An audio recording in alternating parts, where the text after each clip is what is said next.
Welcome back to the Week 15 NFL recap, and it was a very exciting week of football. I mean, we had the largest comeback in NFL history happen on Saturday between the Colts and the Vikings. Sunday Night Football gave us a matchup that determined one team that's probably going to go to the playoffs and one team that's probably not going to go to the playoffs. Of course, some bad officiating throughout the games this weekend. We'll go over that. And possibly the dumbest play in sports history. We'll talk about that as well. Hopefully you guys enjoy, and let's get into it. Thursday night gave us the 49ers versus the Seahawks. And Seattle, of course, they're in a close to a must-win situation in this one, but Seattle, they have now dropped 4 out of 5 games. They got off to an awesome start. They were 6-3 after that win versus the Cardinals in Week 9, but ever since then, they lost to Tampa, a loss to the Raiders. They did beat the Rams, but then lost to Carolina, which was a killer, and then lost on Thursday versus the 49ers. So once again, we see another Brock Purdy game. And he wasn't that great. He definitely had a couple throws that should have been intercepted. One was right in the defender's chest and it was dropped. But his stat line didn't look that bad. He had 2 touchdown passes to George Kittle. Kittle on one of those plays basically just manhandled people, threw him in the ground, and it was a typical George Kittle touchdown. The biggest takeaway, though, was the Niners' defense. They look legit, and they're probably the best defense in football right now. Nick Bosa, those guys got after it. Geno Smith was pressured the entire day. And the 49ers, I mean, they're going to make the playoffs, and they could get Garoppolo back, and they are very much alive to make a Super Bowl run. I mean, I don't know if Brock Purdy can do that, but you know when Garoppolo gets back, if he does get back, that team can make a Super Bowl run. And for the Seahawks, you now have a stretch here of the last 3 games of at KC, home versus the Jets, and home versus the Rams. You probably have to win 2 of those games. Of course, at KC is going to be tough, but maybe they win the last 2 weeks versus the Jets and the Rams. The Seahawks, though, are definitely on thin ice for their playoff hopes in 2022. So here we go. Saturday games. We're going to talk about the biggest comeback in NFL history, the Colts at the Vikings. So, of course, this was kind of a trap game if you were going to bet on the Vikings. I think the Colts had a decent chance to win because, you know, the Vikings' pass defense is god-awful, and you figure Matt Ryan could have a good game here, and he kind of did. He didn't have the best stats, but Matt Ryan played okay. But here's the crazy part. So the Colts jump out to a 33-0 lead, and there was a special teams touchdown in there, a blocked punt that was returned. There was a Julian Blackmon pick 6 right before halftime where they put them up 30-0. So you're thinking at that point, this ball game is over, and then they got a field goal later, putting them up 33 in the third quarter. So you're thinking there's no chance in hell that Matt Ryan, who of course is known for blowing the 28-3 lead in the Super Bowl, there is no chance in hell Matt Ryan and the Colts are blowing this 33-0 lead. And the crazy part is, even though they did blow that lead, the refs actually helped them out very much in the fourth quarter. There was a play where it was, I think, Deion Jackson, I'm pretty sure, fumbled, the Colts running back.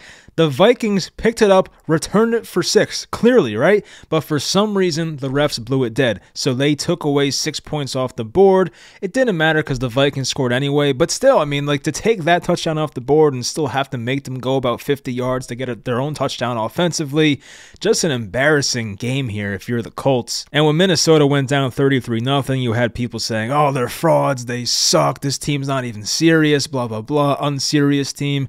And, like, yeah, they might be right. I don't think the Vikings are actually Super Bowl contenders, but they did shut a lot of people up here. They were down 33-0 with 8:26 to go in the third. They found KJ Osborne for a touchdown.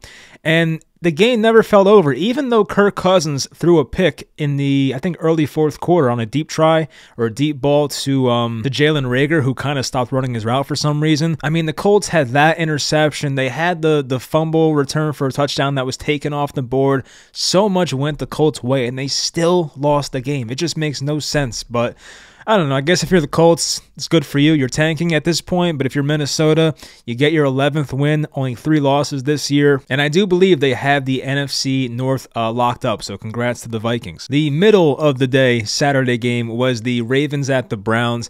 Pretty underwhelming matchup, very boring game, only 16 total points. The Ravens lose 13-3. So Cleveland, they have their first home game with Deshaun Watson. He's 1-0 in Cleveland, so congrats Deshaun Watson. And I think Watson's looking a bit better. His stats weren't impressive. He was 18 of 28, 161 through the air, 1 touchdown, was sacked 3 times, but for Baltimore, it is a bit concerning. You need Lamar Jackson back. We're seeing now how important Lamar is to that team. Like, no shit, we get it. But they look so lost offensively. Even Mark Andrews, who I have on a couple fantasy teams, he's done because, like, they can't get him the damn ball. I guess the good news is that J.K. Dobbins is back and he's running the ball very well. 13 carries, 125 yards. So they have that going for them, but Tyler Huntley did not look good as a passer. The one touchdown was Donovan Peoples-Jones, and that's pretty much all the Browns needed. There was a missed field goal by Cade York, who I feel like has had a bad year. I could be wrong about that, but I feel like every time I watch Cade York kick field goals, he misses, and I'm pretty sure he was the only kicker drafted this year. So I don't know. Hopefully he gets his you-know-what together for Cleveland going forward. But if you're the Browns, you're 6-8, so you're trying to make some sort of run and just win your last 3 games, and it's possible. I mean, they play the Saints. They're favorites by 3. They're at Washington. They can beat them. Then they're at the Steelers. So, hey, it's not far-fetched for Cleveland to go 9-8. I wouldn't count on it, but definitely not impossible. And if you're Baltimore, you're going to try and limp into the playoffs and just get yourself in there and get Lamar healthy and see what your team can do, because lately the Ravens have not looked that great. The Saturday night game, it was a good one. The Miami Dolphins at the Buffalo Bills. And the main concern was about the weather and how would the Dolphins fare in some snowy weather. But it didn't really snow until like the mid-4th quarter, so a lot of that game it was just cold, but it wasn't snowing until the late 4th. So it did finish with a lot of snow, but I would say throughout most of the game, Miami's offense did a lot better than I thought they would. Raheem Mostert, the Dolphins running back, could not be stopped on the ground. 17 carries and 136 yards, 8 per carry. And of course, Tyreek Hill, he did have a drop, I think, in this game, a big drop, but he still had 9 catches, 69 yards, a touchdown. Jalen Waddle, 3 catches, 114 yards, and a touchdown. And Tua, for playing in those conditions, I think fared pretty well. 17 of 30, 234, 2 touchdowns. I mean, you'll take it if you're a Dolphins fan, but Josh Allen on the other side, he was dominant, 300 yards passing, 4 touchdowns. Did lose a fumble, I believe, but still, I mean, he put up such a great game offensively.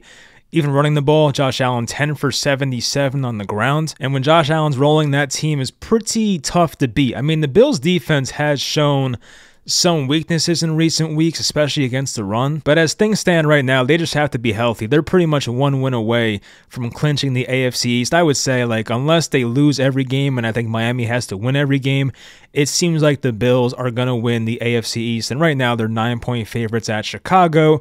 So you would think after Week 16 here, the Bills will have their division locked up. And if you're Miami, you got to keep winning. I mean, you play Green Bay, you play the Patriots, then you play the Jets. So, 3 games that are not easy. I mean, Green Bay is probably the easiest one there, but the Patriots and Jets, they'll give you a good fight in that division. But I would think the Dolphins probably go 2-1 at least to close out the season. And 10-7 and a playoff appearance for rookie head coach Mike McDaniel, I think you'll sign up for that. The Falcons were at the Saints. It was Desmond Ridder's first NFL start, and he takes the loss. I mean, he wasn't that impressive. He was 13 of 26, 97 yards, only 3.7 yards per attempt, and sacked 4 times. So definitely not a memorable debut for Desmond Ridder, but it could have been a lot worse. So they only lost by 3. A weird game, kind of a boring one for the most part. The Saints, they did get out to a 14-0 lead. It looked like it was going to be a long day for Atlanta, but they fought back. A Younghoe Koo field goal, Tyler Algier, 5-yard touchdown. Tyler Algier, by the way, who is a rookie, 17 carries and 139 yards and a touchdown in this game. He has looked very good recently. Then later, Dalton found Jawan Johnson for his 2nd touchdown of the day.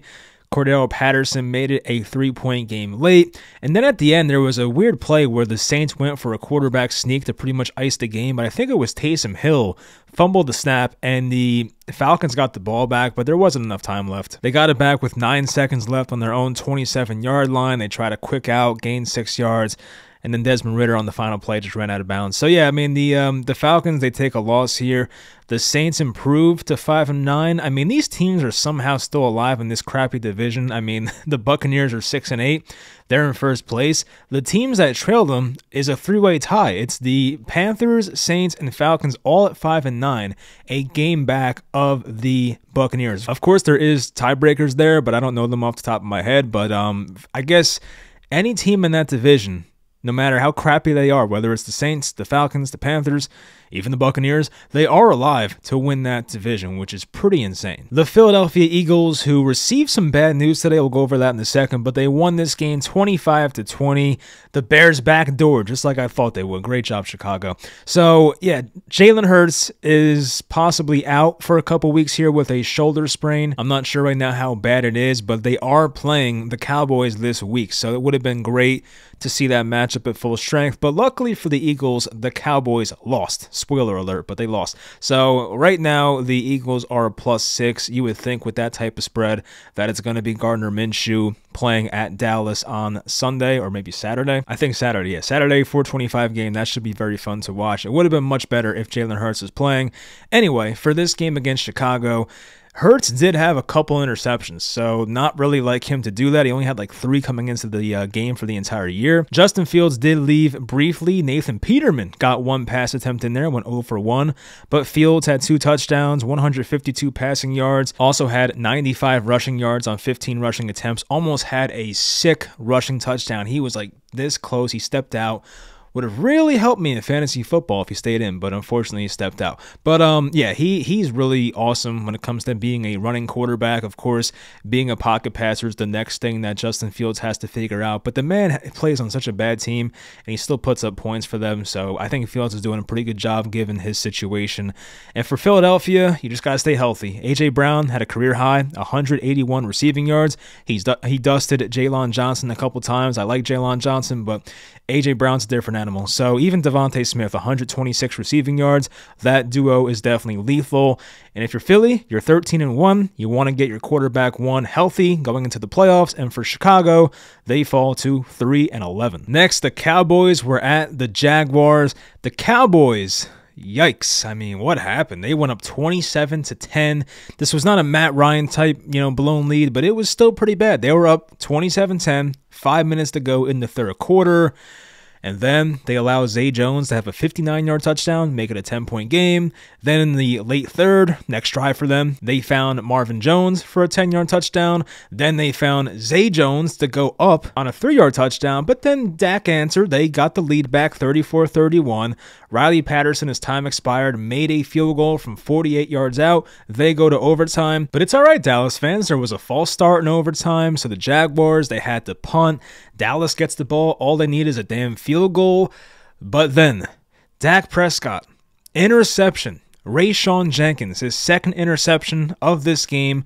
The man also had like 18 tackles. Rayshon Jenkins played an unbelievable game. A game-winning pick 6 off the hands of Noah Brown. So a tough one there for Dallas. They should be 11-3, but now they dropped to 10-4. And if you're Jacksonville, you're making a run here for this AFC South, which I thought like a month ago was pretty unlikely. I mean, look at those standings now. The Titans are 7-7. I believe they've lost 3 straight games. And the Jaguars, who are playing much better football, are 6-8. I mean, they're a game back. I think they won their first meeting this year versus Tennessee, so they have the tiebreaker. Actually, yeah, they beat them a couple weeks ago, and they played them the last week of the year. So yeah, that division, I mean, I guess Jacksonville technically controls their own destiny. If they win out, then the division's theirs, which is crazy. And Tennessee, I mean, Tannehill got hurt. He did come back, but that team is not in a good spot right now. Next, the Lions at the Jets. A huge game for playoff implications for both teams. We know about the Lions. They have been on fire. They, coming into this game, won 5 of their last 6 games. They have now won 6 of their last 7, getting a 20-17 win over the New York Jets, who have now dropped 3 games in a row to the Vikings, the Bills, and the Lions. And I mean, it's tough for the Jets. They were in all these games. They easily could have won any of them, especially this game. And if it wasn't for bad clock management by Robert Saleh, who I think, or Saleh, why did I say Saleh? Saleh. He's had a good year, of course, as a head coach, but this was not a good showing in the final few minutes here. I mean, he had 3 timeouts left, I believe, on their final drive. And for some reason, they just let the clock run, and they were basically out of time. They call a timeout with 1 second left after Zach Wilson makes this ridiculous Madden-like throw to Elijah Moore, who gets down with 1 second to go. And they set up Greg Zuerlein for a 58-yard field goal. It had the distance to tie it, but he missed it wide left, and that was the game. So Zach Wilson didn't have the worst game. It definitely wasn't good, but 2 touchdowns, 1 pick. 18 for 35, which is not that great, but had 317 yards. Zach had some really rough-looking passes. He had one. The interception he had was awful. It was like a pass that he didn't even realize the defender was there. He put loft on it and just gave the defender one of the easiest interceptions he'll get in his career. And then the one where he threw I think he got hit as he threw, so maybe like I'm kind of being a bit unfair here, but he threw like the most ridiculous pass, a jump ball to his running back, basically. It was like just some of these throws he was making was crazy, but the running back, Michael Carter, actually caught it somehow, so I don't even know how that happened. But of course, the Jets did miss Mike White in this game, and if Mike White played today or on Sunday, yesterday, the Jets probably win that game. It's not like Zach Wilson was abysmal, but I do think he missed a good amount of throws that Mike White would have made. We did see some high upside Zach Wilson plays, but a ton where it's like, oh, this guy sucks. He gave us a good array of everything. Now, the big play in this game was the 4th down and 1 play right at midfield. It looked like the Lions were going to run the ball. They were down by 4 at this point, needing a touchdown. And Jared Goff ran a play-action bootleg. He found a tight end named Brock Wright, who somehow scored a 51-yard touchdown. So it's bad tackling by the Jets on that play. And Brock Wright just weaved his way up the field somehow and scored a touchdown and put the Lions up by 3. So if you're the Jets defense, once again, you kept your team in the game, but you know, the offense has not done enough. And with the Jets playing on Thursday now against the Jaguars, I don't know if that gives Mike White enough time to heal, so it might be Zach Wilson versus Trevor Lawrence, the number 1 pick versus the number 2 pick back in the 2021 draft. The Steelers were at the Panthers, and Pittsburgh wins 24-16. There was no Kenny Pickett this game. Mitch Trubisky, 17 of 22, 179. Was sacked 1 time, so yeah, Mitch was okay. I mean, you know, I'll take that game from Mitch any day, I think. So, Sam Darnold, 14 of 23, 225, 1 touchdown. His 1 touchdown was a play where it looked like the play was over, but he just like, it was one of those plays where he's rolling to his right, you think he's going to throw it out of bounds. He just whipped it to DJ Moore right in his chest where he pretty much had to catch it, and he made a great catch on the sidelines for a touchdown. So that was nice. But yeah, the Steelers, they had control pretty much the entire game. Only 1 touchdown for the Panthers, 3 field goals by Pinheiro. And I'm sure somehow Mike Tomlin will find a way to go 500 this year. He'll find a way. They're 1 loss away from going below 500, but he'll find a way. They're playing the Raiders, the Ravens, and the Browns to end the year. And I feel like to keep that 500 streak alive, they'll have to go 3-0. So I'm sure Mike Tomlin's team will find a way to do it somehow. But for Carolina, they close out with the Lions, the Buccaneers, and then the Saints. The Kansas City Chiefs were at the Houston Texans, a battle of 12-3 versus 11-1.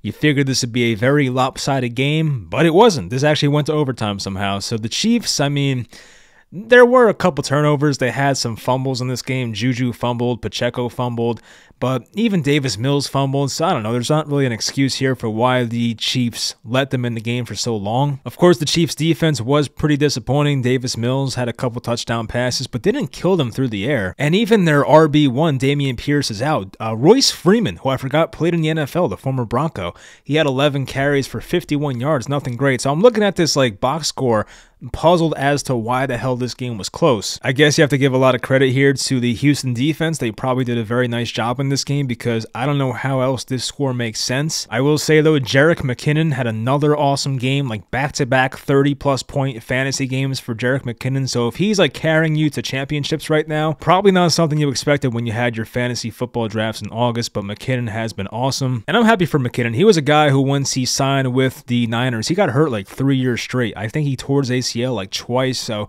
to see him out here healthy, playing a key role for a good Chiefs team, that's nice to see. But yeah, Houston, they're hanging around. I mean, I don't get how they're doing it, but they are keeping these games close, keeping them competitive.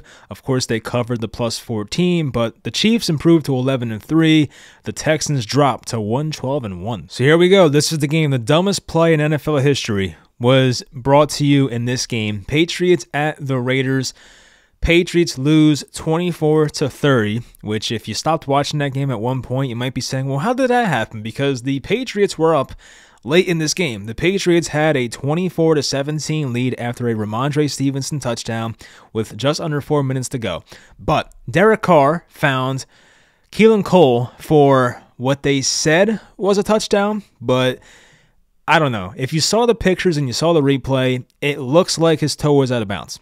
Now, that play did, in fact, save one of my fantasy football seasons, so I am very happy it happened. But if I'm being fair and honest, I do not think Keelan Cole got that left toe in bounds, so I don't even know why that stood in the first place. So anyway, game's tied. 37 seconds to go. The Patriots, they get the ball back. They have some time, like 30 seconds to go here, and they get the ball down to the 45-yard line. You're thinking, all right, like just one long completion, not even long, like a 20-yard completion, 25-yard completion, and they will be in field goal range. But the problem is that the Patriots had no timeouts to go. So here we go. Patriots on their own 44-yard line, a 3rd and 10. They run a halfback draw to Ramondre Stevenson, gets over midfield. He's getting towards field goal range, but the time has expired. So if he goes out of bounds, you're going to overtime. Worst case scenario. Now the unthinkable happens. Ramondre Stevenson, realizing he's about to get tackled, laterals the ball to Jakobi Meyers, who I believe is a former quarterback. Meyers runs backwards, and mind you, the game is tied. If you go down, you go to overtime. If you run out of bounds, you go to overtime. That's the worst case scenario, right? But no, Jakobi Meyers throws the ball back, so he throws a 13-yard lateral, but he throws it to the wrong team. Well, I guess this guy was a Patriot at one point, but Chandler Jones catches the ball. He stiff arms Mac Jones in the ground, and somehow Mac Jones doesn't even hang on to his leg or something. He gets stiff armed in the ground, and somehow a play that started with the Patriots going over midfield in a tie game, where all they had to do was just go down and go to overtime, ends with Chandler Jones returning the ball about 50 yards for a game-winning fumble recovery return for a touchdown. This is a play that you would not even see in NFL Street. That is how unrealistic this play is, and I don't even know how this happened or what was going through the mind of Jakobi Meyers. I can't even see this, but I would understand more if the guy you're throwing it to was like Tyquan Thornton or someone very athletic. The guy who was trying to throw the lateral back to 14 yards was Mac Jones. What the hell was Mac Jones going to do? I mean, listen, if I was a Patriots fan, I would be so fed up with that team. I mean, they were 7-6. They had a chance to be 8-6, get themselves in the wild card possibly, but those dreams might be crushed with this loss. And like Mac Jones, what are you doing? Like stiff-armed right in the ground by Chandler Jones. It's just sad. Everybody who watched that game could not believe what they have seen. There were probably jaws on the floor all over, the United States and everywhere else that watched this game. Just the most improbable victory you'll ever see for a team. So if you have not watched this play, go watch it. It's one of those things that I never thought I would see.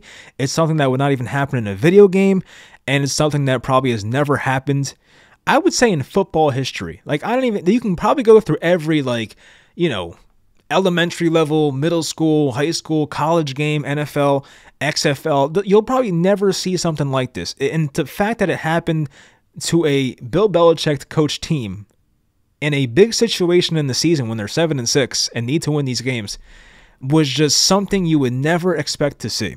But the Raiders, they win on this walk-off fumble return by Chandler Jones. Just the most improbable thing you may ever see in an NFL game. The Cardinals, they lost to the Broncos 24-15. I don't really want to talk about this game too much. Both teams are 4-10. They stink. They're out of it.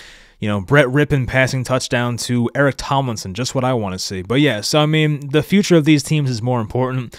For the Cardinals, their GM, Steve Keim, kind of took a bit of an absence here with a health issue, so I think hopefully he's all right. I mean, I don't know what exactly it is, but he's taking a bit of a leave, and I do know that him and Cliff Kingsbury are signed through 2027, and people are saying, well, Cliff Kingsbury might get fired here, but if you just signed this guy to a big extension, why would a Cliff Kingsbury get fired already? Like, this was on March 2nd, 2022. So earlier this year, they signed the GM and head coach to 5-year extensions.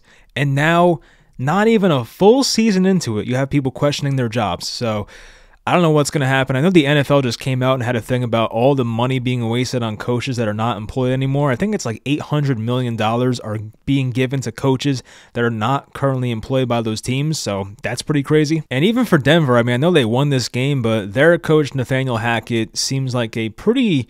I don't want to say a sure thing, but he's definitely on the hot seat. Like, if I'm Denver, I would move on because your number one priority has to be to get Russell Wilson right for next year. If Russell Wilson is not Russell Wilson, that team ain't going anywhere. So they have to make sure Russell Wilson gets right, get him back to what he was doing in Seattle, because if he's not the same Russell Wilson he was when you traded for him, that's going to be a massive problem the next few years. Titans at the Chargers.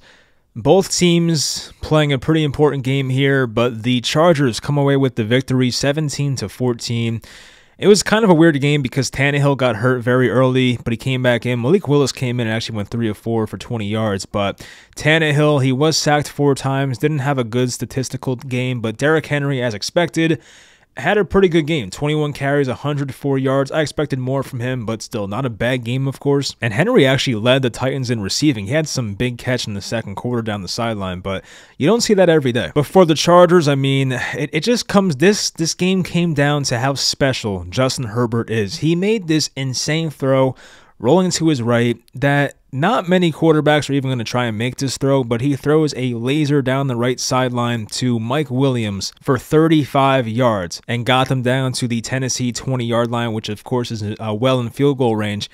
And Mike Williams, of course, is a great contested catch type receiver, but the way Herbert was able to just throw that ball accurately and put his receiver in a position to make that play, it's just awesome. So Herbert is super fun to watch. I hope for the NFL's sake he makes the playoffs, because I'd rather watch him than watch some team like even Tennessee, who probably will make it unless the Jaguars come through, because someone in that division has to make the playoffs. But you get my point. Justin Herbert is good for the NFL. And if you're the Titans now, you are on a 4-game losing streak. Wow. So they were 7-3 at one point. They had that loss to the Bengals by 4. They lost to Philly by a lot. They lost to Jacksonville by a lot.